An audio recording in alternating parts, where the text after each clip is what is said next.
Warahmatullahi taala wabarakatuh. Saya Jainal Abidin, SPDI, MPDI, selaku dosen tetap pada Prodi Pendidikan Agama Islam, FAI Universitas Singapura Bangsa Karawang. Dan dalam hal ini, saya adalah dosen pengampu dari mata kuliah Sejarah Pendidikan Islam. Saya ingin menjelaskan tentang deskripsi daripada mata kuliah Sejarah Pendidikan Islam, kemudian capaian dan tujuannya, serta teknik yang digunakan, serta sub atau materi yang nanti akan dibahas di dalam mata kuliah ini. Pertama, bahwa sejarah pendidikan Islam membahas perkembangan Islam pada umumnya dan juga sekaligus pendidikan Islam sebagai proses pentransferan materi dan nilai-nilai ajaran Islam.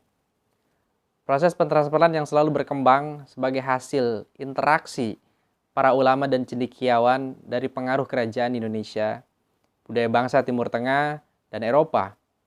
Pengaruh-pengaruh tersebut memberi warna terhadap bentuk, sistem, muatan materi, ciri dan dinamika pendidikan Islam di Indonesia, termasuk di dalamnya pendidikan Islam. Kemudian, capaian pembelajaran mahasiswa mampu memahami pertumbuhan dan perkembangan pendidikan Islam di Indonesia sejak masa berkembangnya Islam, masa kerajaan Islam, masa penjajahan, kemerdekaan, sampai masa reformasi, sehingga dapat bersikap kritis dan berusaha ikut serta memecahkan problema pendidikan di Indonesia saat ini. Dalam teknik pengajaran, saya menggunakan 3 macam teknik. Pertama, delivery, kemudian interaction, dan yang ketiga adalah assessment. Ya. Maksud daripada delivery itu adalah saya selaku dosen pengampu menjelaskan, ya. Dan di dalam menjelaskan materi daripada MK Sejarah Pendidikan Islam ini, saya menggunakan 2 strategi. Yang pertama, textbook. Jadi mahasiswa silakan membaca literasi dari buku-buku referensi. Yang dalam hal ini, buku yang saya gunakan itu adalah karya Hasbullah, kemudian Mahmud Yunus, ada juga Rama Yulis, Haidar Putra Daulay, dan bukunya Abu Dinata. Kemudian yang kedua adalah teknik observasi lapangan. Jadi mahasiswa turun langsung ke lapangan, mengobservasi seperti apa dinamika pendidikan yang ada di lapangan. Kemudian lembaga-lembaga pendidikan Islam yang ada di Indonesia tentunya, yang sifatnya non-formal. Kemudian secara interaction atau interaksi, tentunya saya menciptakan di dalam kelas itu adalah suasana atau kondusi keaktifan mahasiswa dalam bertanya, kemudian menjawab, ya, menambahkan, serta memberikan argumen-argumen atau sanggahan. Dan di luar kelas, saya fasilitasi mereka dengan suatu grup WhatsApp dan di dalam sistem e-kampus yang ada di dalam kampus kami ini. Kemudian secara asesmen atau penilaian, ya, di dalam kontrak belajar di awal saya sudah menjelaskan bahwa bobot penilaian mata kuliah Sejarah Pendidikan Islam itu dibagi menjadi 4. Pertama, presensi 15%, kemudian tugas 20%, ada juga UTS 25%, dan UAS 40%. Adapun silabus daripada mata kuliah Sejarah Pendidikan Islam ini, yang pertama adalah masuk dan berkembangnya Islam di Indonesia, kemudian kerajaan Islam di Aceh, Sumatera, dan Riau, kerajaan Islam di Jawa, kerajaan Islam di Kalimantan, Sulawesi, dan Madura, pendidikan Islam pada masa kolonial Belanda, pendidikan Islam pada masa kolonial Jepang, pendidikan Islam, ya, pada masa pembaharuan dengan munculnya tokoh dan organisasi Islam. Kemudian perkembangan madrasah dan perguruan tinggi dari awal kemerdekaan sampai Orde Lama, kemudian dari Orde Baru sampai masa reformasi, dan kemudian bagaimana perkembangan pesantren Indonesia, lembaga-lembaga pendidikan Islam yang ada di Indonesia, pendidikan perempuan dalam pendidikan Islam di Indonesia, dikotomi pendidikan Islam di Indonesia, dan dikotomi ilmu dalam Islam dan permasalahannya. Itulah silabus daripada mata kuliah Sejarah Pendidikan Islam ini. Dan saya tampilkan juga di sini cuplikan video daripada proses pembelajaran mata kuliah Sejarah Pendidikan Islam. Selamat menyaksikan. Menurut ahli etnologi, asal-usul keturunan bangsa Indonesia itu berasal dari rumpun bangsa Austronesia dari Hindia Belanda. Dan sekarang termasuk daerah Thailand, kemudian Myanmar atau Burma, Kamboja, Laos, Khmer, dan Tonkin, ya. Itu menurut bukunya Nungka Rukyati. Dan kemudian kita tahu bahwa kehidupan masyarakat dulu itu masih bergantung kepada alam. Mereka hidup itu secara nomaden gitu kan. Eh, Sehingga menyebarlah penduduk Indonesia itu di seluruh pulau ya, di antaranya ada Kalimantan, Sumatera, dan Jawa. Kemudian nama Indonesia sendiri pertama kali disebutkan oleh orang Inggris bernama Richard Legan ya. Ia menyebut Indonesia itu dengan maksud memberi sinonim bagi istilah India atau kumpulan Indonesia. Sebelum Islam datang, bangsa Indonesia sudah memeluk berbagai kepercayaan. Di antaranya itu adalah animisme dan dinamisme. Ya, sedangkan agamanya itu adalah Hindu dan Buddha. Oke, baik. Islam ya masuk ke Indonesia itu pada abad ke-7, dibawa oleh saudagar-saudagar Muslim yang juga berprofesi sebagai dai, ya, dan dibawa langsung dari tanah Arab. Kemudian diikuti oleh orang-orang Persia, Gujarat, Malabar, dan yang lain sebagainya. Jadi di dalam proses pengislaman selanjutnya orang-orang Indonesia itu ikut andil ambil bagian ya dalam penyebaran Indonesia dan berlangsung dengan damai, dan Islam yang berkembang adalah bermazhab Syafi'i atau Syafi'iyah. Kemudian berdasarkan hasil seminar masuk Islam ke Indonesia di Medan ya pada tanggal 17 sampai 20 Maret 1963 ya, bahwa ini menghasilkan suatu keputusan bahwa Islam untuk pertama kalinya ke Indonesia itu pada abad pertama Hijriah ya, masuk ke Indonesia pada abad ke-7 atau 8 Masehi dan langsung disebarkan dari Arab. Kemudian bahwa daerah yang pertama kali didatangi oleh Islam itu adalah pesisir Sumatera. Ya. Dan bahwa setelah terbentuknya masyarakat Islam, maka raja Islam yang pertama itu di Aceh ya. Kita kenal dengan kerajaan Samudra Pasai, kemudian ada Perlak gitu kan, dan yang lainnya. Kemudian bahwa dalam proses pengislaman selanjutnya orang Indonesia ikut aktif ya dalam menyebarkan Islam. Dan bahwa mubalik Islam yang mula-mula itu selain sebagai penyiar juga sebagai saudagar atau para pedagang. Dan bahwa penyiaran Islam di Indonesia itu dilakukan dengan cara damai. Dan bahwa kedatangan Islam ke Indonesia itu membawa kecerdasan dan peradaban tinggi dalam membentuk kepribadian bangsa Indonesia. Nah, ada dua faktor yang menyebabkan bangsa Indonesia itu mudah dikenal oleh bangsa lain, khususnya bangsa-bangsa yang ada di Timur Tengah dan Timur Jauh sana. Pertama, bahwa secara letak geografis Indonesia berada di persimpangan jalan raya internasional. Dari jurusan Timur Tengah, Tiongkok melalui lautan dan jalan menuju benua Amerika dan Australia. Secara letak geografis kita berada di jalur persimpangan. Kemudian yang kedua karena faktor kesuburan tanah, ya, yang menghasilkan bahan-bahan keperluan hidup yang dibutuhkan oleh bangsa lain dan negara lain. Misalnya rempah-rempah, gitu kan. Kemudian ada juga hasil bumi yang begitu melimpah dari Indonesia. Ini menarik bangsa-bangsa lain untuk datang ke negeri kita. Lalu kemudian dalam percepatan proses penyebaran Indonesia ada beberapa faktor. Di antaranya Fahri Ali ya mengatakan bahwa agama Islam itu melaksanakan prinsip ketauhidan Maha Tunggal yang merupakan hasil final daripada evolusi filsafat ketuhanan. Kemudian adanya persamaan, kebebasan, dan keadilan. Hakikatnya manusia di hadapan Allah itu semuanya sama, tidak ada kasta. Kemudian daya lentur. Fleksibilitas agama Islam ya, Islam itu tidak secara serentak menggantikan seluruh tatanan nilai yang telah berkembang dalam kehidupan masyarakat Indonesia sebelum datang Islam. Kedatangan Islam tidak menggusur budaya yang ada atau adat istiadat. Kemudian Islam dianggap sebagai alat untuk menghadapi pengaruh Barat, kekuasaan bangsa Portugis dan Belanda yang mengobarkan penjajahan. Itu menurut Bung Fahri Ali. Kemudian menurut Mahmud Yunus, beberapa faktor yang memungkinkan Islam cepat tersebar di Indonesia. Pertama, agama Islam itu tidak sempit dan aturannya tidak memberatkan, bahkan mudah untuk dilaksanakan dan dituruti. Dan syarat masuk Islam itu sangat simpel dan sederhana sekali. Cukup dengan mengucapkan 2 kalimat syahadat, maka seseorang sudah sah dinyatakan masuk ke dalam agama Islam. Kemudian tugas dan kewajiban dalam Islam itu sangat sedikit.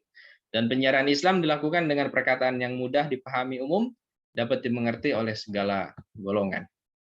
Adapun menurut Ramayulis bahwa faktor yang mempercepat penyebaran Islam diantaranya adalah ajaran Islam pada bidang akidah, syariah, dan akhlak mudah dimengerti oleh semua lapisan, dapat diamalkan secara luas dan ringan. Dan ajaran Islam bersifat rahmatan lil alamin, kedatangannya tidak menggusur adat budaya. Dan ajaran Islam tidak mengenal kasta, seperti pada ajaran Hindu ya. Di Hindu banyak sekali kasta. Jadi kesimpulannya bahwa pertama, penyiaran Islam itu dilakukan oleh para dai dengan perkataan yang mudah dipahami ya. Umumnya dapat dimengerti oleh golongan bawah sampai golongan atas. Kemudian cara masuk Islam itu sangat mudah hanya dengan mengucapkan 2 kalimat syahadat. Dan penyiaran Islam dilakukan dengan lemah lembut, bijaksana, dan tidak memaksa seseorang untuk menganutnya. Ya, jadi tidak memaksa ketika ada orang yang masuk Islam. Nah, kemudian bagaimana? Jalur apa saja atau saluran apa saja yang digunakan oleh para dai, oleh para penyebar Islam di dalam menyebarkan agama Islam? Pertama adalah kontak pendidikan atau saluran pendidikan atau jalur pendidikan. Islam masuk melalui jalur pendidikan. Ya, dengan cara banyaknya para penyebar agama Islam, ulama, mubaligh yang mendirikan lembaga pendidikan Islam. Contoh di daerah Aceh, kita kenal ada Menasah, ada Rangkang, ada Dayah Tekucik, dan yang lainnya. Di Sumatera, khususnya daerah Minangkabau, Pariaman, Ulakan, kita mengenal ada surau gitu kan, dan di daerah Jawa yang sangat dominan itu adalah pondok-pondok pesantren ya dan majlis-majlis. Melalui kontak pendidikan ini Islam dapat dengan mudah sekali ya tersebar, dan hampir sebagian penduduk daripada penduduk Indonesia itu menganut ya atau memeluk agama Islam dengan baik. Kemudian yang kedua, ada kontak jual beli. Jadi para penyiar Islam itu pada umumnya itu adalah mereka berasal dari kaum saudagar ya, para pedagang, perantau ya yang ramah, ulet kemudian bekerja dan sederhana. Jadi sambil berdagang itu mereka menyiarkan agama Islam. Ya, jadi sambil dagang, sambil dakwah, ada yang beli ditawarkan dengan konsep Islam ya. Jadi dengan mudah ya. Karena memang jalur persimpangan itu adalah memang jalur perdagangan, tempat bertemunya antara para pedagang dengan para pembeli. Kemudian yang selanjutnya itu adalah kontak perkawinan. Jadi para penyiar Islam ini banyak yang menikah dengan penduduk pribumi ya. Dari hasil perkawinan tersebut maka lahirlah ya keluarga Islam, dan kemudian menjadi keturunan-keturunan Islami menguasai satu wilayah, satu kampung, satu desa, dan ini semakin menyebar dan semakin menyebar. Ini pun sama, menjadikan penyebaran Islam itu dengan begitu cepat dan begitu sistematis dengan cara menikahi orang-orang Indonesia atau orang-orang pribumi. Kemudian yang selanjutnya adalah kontak kepribadian. Para penyiar Islam ini banyak yang melakukan dakwah dengan kepribadian, sebagaimana ya apa yang dicontohkan oleh baginda Rasul ya, laqad kana lakum fi Rasulillahi uswatun hasanah. Ya, ada contoh yang baik, ada uswah hasanah dalam diri Rasulullah. Rasulullah sendiri mampu mengislamkan puluhan orang itu dengan kepribadian yang sangat mulia, yang sangat sempurna gitu kan. Bagaimana kejahatan, kejelekan dibalas dengan sesuatu kebaikan dan doa. Di Indonesia juga sama, para ulama, para dai mubalagh itu menyampaikan, menyebarkan Islam itu dengan uswah hasanah, dengan kepribadian yang baik. Kemudian ada dakwah bi al-hal, kontak dakwah bi al-hal. Ya. Jadi para penyiar Islam mubalagh ini tidak hanya menyiarkan dakwah secara lisan, tetapi juga diikuti pengalaman secara lahiriah. Ya. Jadi kalau kita ngajak seseorang untuk sholat, maka diri kitanya pun selain mengajak, tapi sama-sama melakukan hal tersebut. Itu adalah dakwah bi al-hal, kan? Jadi ucapan idealitas sesuai dengan realitas. Jadi ucapan sesuai dengan prakteknya. Maka orang lain pun akan semakin tertarik ya memeluk agama Islam. Oke. Kemudian yang selanjutnya, ini yang sangat dominan sekali, gitu kan? Para penyebar Islam khususnya di tanah Jawa yang kita kenal dengan sebutan rasunan atau sekumpulan mubaligh ulama yang tergolong dalam suatu organisasi yaitu Wali Songo ya. Secara islamisasi mereka menyebarkan Islam ini melalui kesenian seperti kesenian wayang gitu kan. yang memang bahasanya menggunakan bahasa Jawa ya, wayang kulit di sana menggunakan bahasa Jawa. Dan pelopor daripada kesenian wayang ini adalah Sunan Kalijaga. Jadi Sunan ini dengan kreativitasnya mengambil cerita-cerita dari kitab Mahabharata dan kitab Ramayana. Dan memang pada waktu itu masyarakat Jawa ya senang sekali dengan adanya kesenian ya, tarian, musik gitu kan, gamelan dan yang lain sebagainya.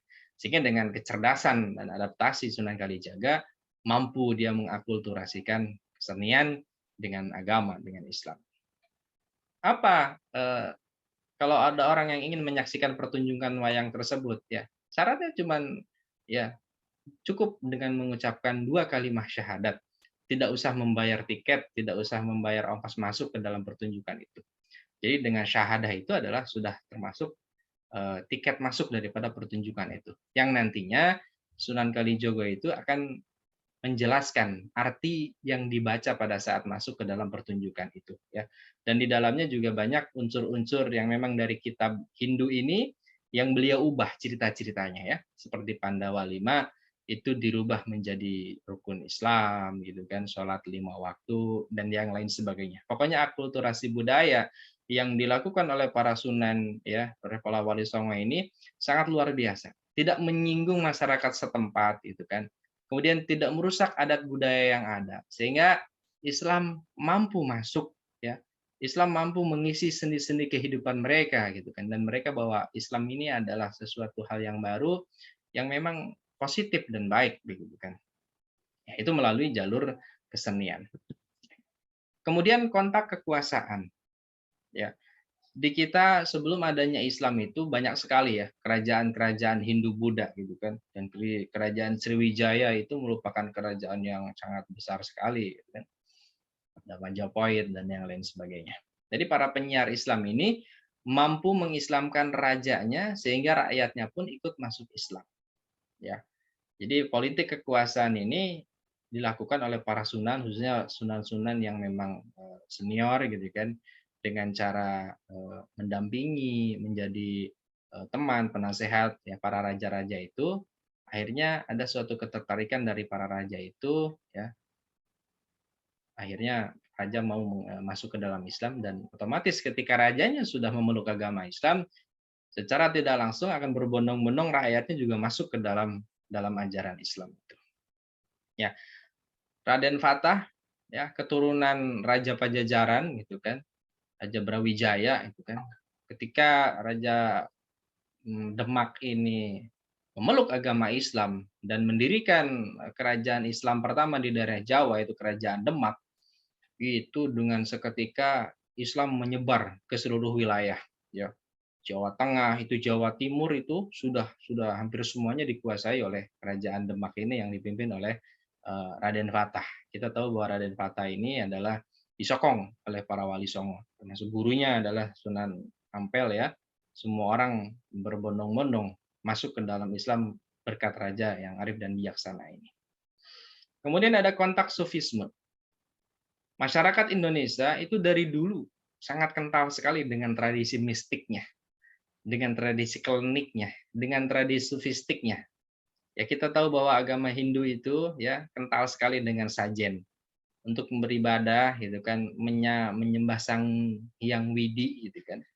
Mereka harus menyiapkan sesajen dan hasil Bapak observasi ke daerah sana, daerah Bali bahwa mereka harus menyiapkan pagi 1 kali dan sore 1 kali. Dan kalau dihitung secara nilai materi atau keuangan itu lumayan ya, satu sajennya 15.000 kalau 1 hari itu 30.000.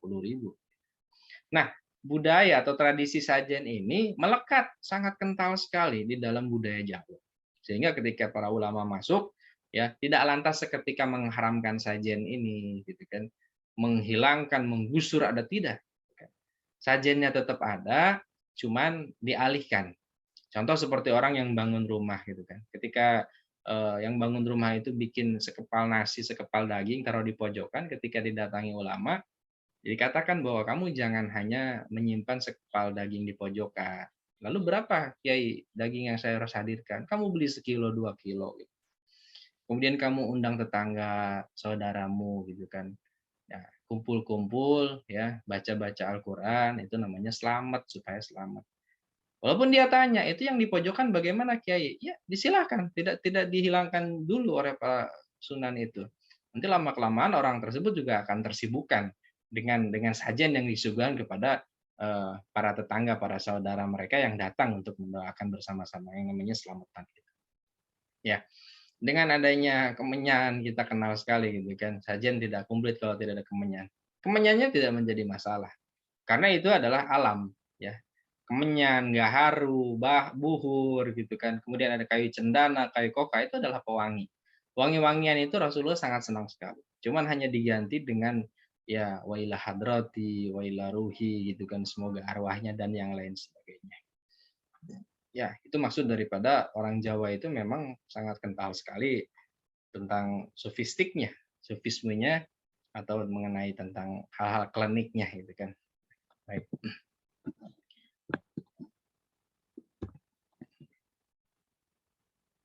Oke, kemudian dalam Ahmad Mansur Surya Negara ya, dalam bukunya Nung Karokyati bahwa ada 3 teori ya tentang masuknya Islam ke Indonesia. Ada yang mengatakan ada teori Gujarat, letak dasarnya ada Snok-Horgronje, kemudian ada juga teori Persia dan ada juga teori Makkah atau teori Arab.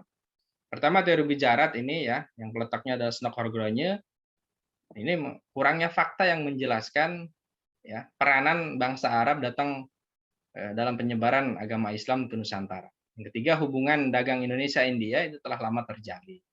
Dan inskripsi tertua tentang Islam yang terdapat di Sumatera ya, dengan Gujarat. Ya, ini teori Gujarat. Kemudian ada teori Mekah. Menurut Hamka, pada abad ke-7 terdapat perkampungan Arab Islam di pantai barat Sumatera. Sebagaimana keterangan Hamka dalam pidatonya dalam seminar sejarah masuknya Islam Indonesia, dan Disnatalis PTIN, Hamka berpendapat bahwa masuknya Islam ke Indonesia itu terjadi pada abad ke-1 Hijriah atau abad ke-7 Masehi. Pelaku pembawa agama Islam adalah saudagar Arab dan diikuti oleh orang Persia serta orang Gujarat. Itu menurut teori Mekah tentang masuknya Islam. Dan terakhir ada teori Persia. Menurut Hussein Jayadiningrat adalah pembangun teori Persia di Indonesia. Jadi teori Persia ini lebih menitik beratkan tinjauannya pada kebudayaan yang hidup di kalangan masyarakat Islam Indonesia yang dirasakan mempunyai kesamaan dengan Persia. Kesamaan kebudayaan ini dapat dilihat pada masyarakat Islam Indonesia antara lain peringatan 10 Muharram atau Asyura sebagai hari peringatan Syiah atas kematian syahidnya Husain di padang Karbala. Kemudian adanya kesamaan antara ajaran Syekh Siti Jenar dengan ajaran Sufi Al-Halaj di Iran. Ya. Dan sistem mengeja huruf Arab untuk tanda bunyi harokat dalam pengajian Al-Quran tingkat awal itu bahasa Iran ya, Jabar, JR, PS, dan bahasa Arab Fathah, Kasroh, Domah. Jadi ada kesamaan karena mereka mengatakan teori Persia. Dan menurut Hamka bahwa tempat asal masuknya Islam ke Indonesia itu langsung dari tanah Arab Mekah. Di samping itu Hamka juga mencoba membuktikan bahwa mazhab Syafi'i yang sejak semula sampai dan berkembang di tanah air ini sebagai bukti bahwa agama Islam merupakan disebarkan langsung dari Mekah. Alasannya yang ditemukan beliau seperti berikut.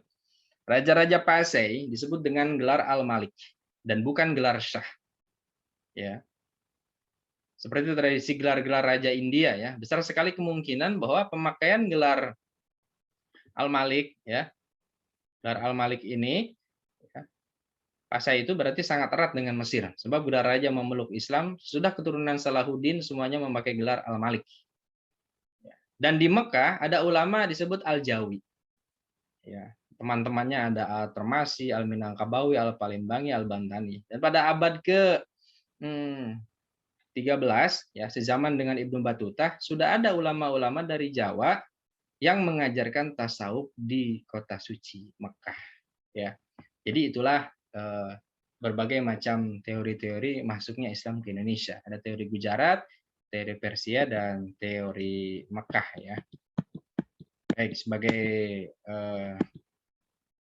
pembahasan daripada materi ya tentang sejarah masuk Islamnya sejarah masuk dan berkembangnya Islam di Indonesia, Bapak kira ya, cukup.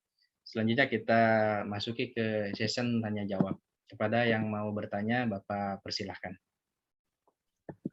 Assalamualaikum warahmatullahi wabarakatuh. Waalaikumsalam. Nama saya Muhammad Agil Pratama dari kelas PAI 3A. Mohon izin bertanya, Pak. Apa yang dimaksud dengan aliran dinamisme dan animisme, Pak? Terima kasih. Oke, baik. Bapak jawab dulu yang satu.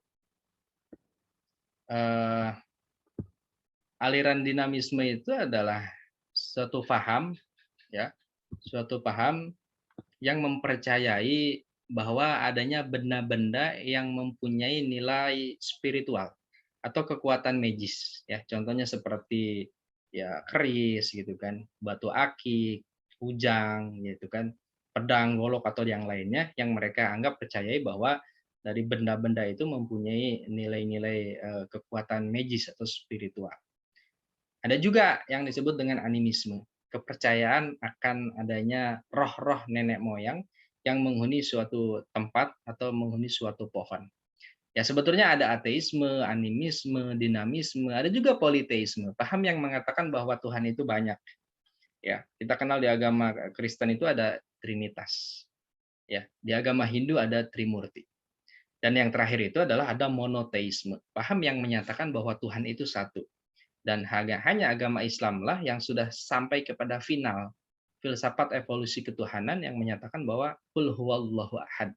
Katakanlah dialah Tuhan yang Maha Esa. Jadi monoteisme itu adalah satu. Ya, baik itu ya antara animisme dan dinamisme. Silakan masih ada pertanyaan yang lain?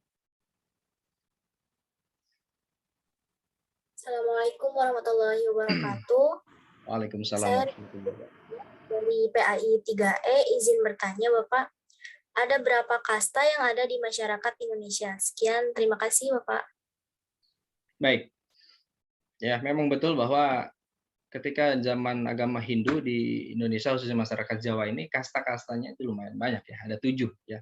Pertama ada yang namanya Brahmana. Jadi Brahmana ini adalah kasta yang memang sangat berhak atau layak untuk ngomongin masalah agama. Ya, para tokoh-tokohnya ini hidup di pertapaan, di mondokan dan di asrama gitu kan. Jadi mereka ini orang yang tidak tapi butuh dengan adanya materi atau dengan adanya uang.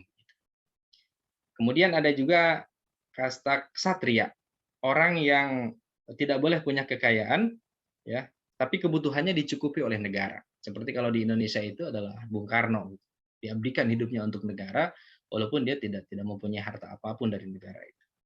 Kemudian yang selanjutnya adalah Waisya. Waisya ini adalah seorang petani. Dia punya rumah, punya sawah, punya pekarangan, punya ternak, begitu kan. Dan dirasa itu adalah harta, begitu ya. Kemudian ada juga Sudra, ya, para saudagar, para pedagang yang datang ke Nusantara. Kita tahu saudagar ini kan cari untung gitu kan, cari laba gitu kan. Dan yang namanya masyarakat Jawa mengenal bahwa orang semakin kaya itu semakin tidak dihargai. Jadi paham yang mengatakan bahwa Islam masuk ke Indonesia dibawa oleh saudagar itu sebenarnya kurang pati efektif.